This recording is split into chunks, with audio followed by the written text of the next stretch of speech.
Echoes of the lake. The memories of that fateful summer still haunt my dreams, each vivid image more terrifying than the last. It was the kind of summer that exudes warmth and laughter. But beneath the surface, a sinister undercurrent flowed through the air, casting an eerie shadow over our days at the lake. It all began innocently enough, with a group of friends renting a cabin by a tranquil lake. Nestled deep in the woods, the cabin seemed like the perfect escape from the hustle and bustle of city life. We arrived with excitement, eager to embrace the sun-soaked days and star-studded nights that lay ahead. As the sun set on our first day, we gathered around a crackling bonfire, sharing stories and laughter. That's when the old caretaker, Mr. Monroe, paid us an unexpected visit.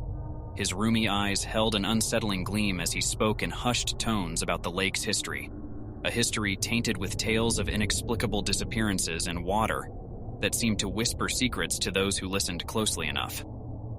Brushing off his warnings as mere superstitions, we laughed nervously and returned to our revelry, unaware of the chilling events that awaited us. Over the next few days, odd occurrences began to unfold. Objects vanished from one moment to the next, only to reappear in bizarre locations. Whispers carried on the wind when no one was around, and the once clear water of the lake took on a murky, foreboding hue. One scorching afternoon, as I ventured to the lake's edge to escape the sweltering heat, I noticed a small, decrepit rowboat drifting aimlessly. A feeling of unease gnawed at me, but curiosity got the better of my instincts. I climbed aboard and let the current guide me, hoping it would lead to a hidden part of the lake. The air grew colder, and a thick mist enveloped me. Panic clawed at my throat, urging me to turn back. But a haunting melody seemed to beckon from the fog. The melody grew louder, its mournful notes vibrating through the water. Just as I was about to leap from the boat and swim back to shore, a skeletal hand burst from the water, its icy grip clamping onto the boat's side.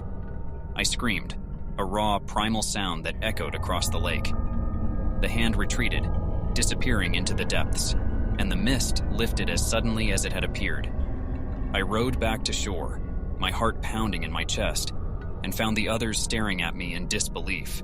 "They're real," Mr. Monroe whispered, his voice tinged with both fear and vindication. He explained that the lake had always been a place of dark power, a place where the souls of the lost lingered, forever bound by some ancient tragedy. They sought to claim more souls, to trap them in the watery abyss for all eternity.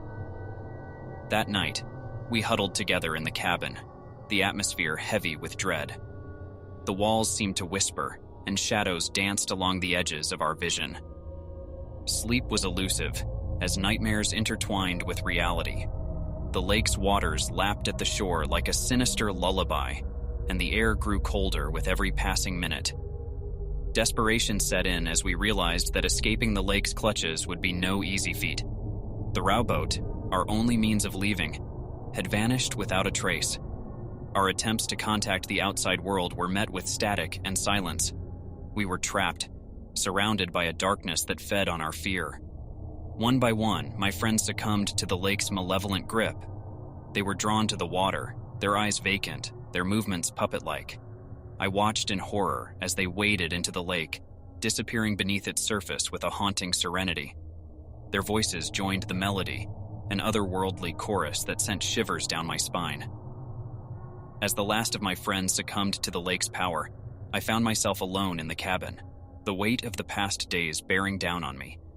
The walls seemed to close in and the whispers grew louder, a cacophony of lost souls seeking release.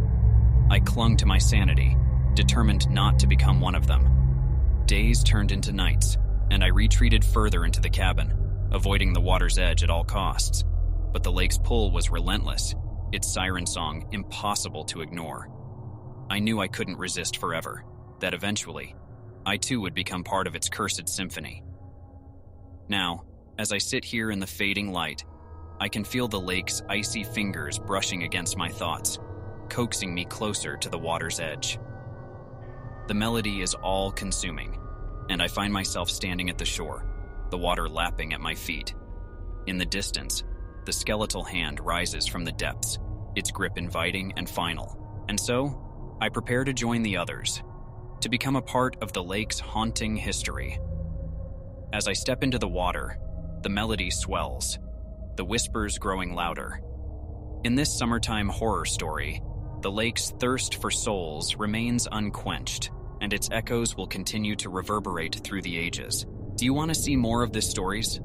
Give me a subscribe and like the video, and let's see you in the next video.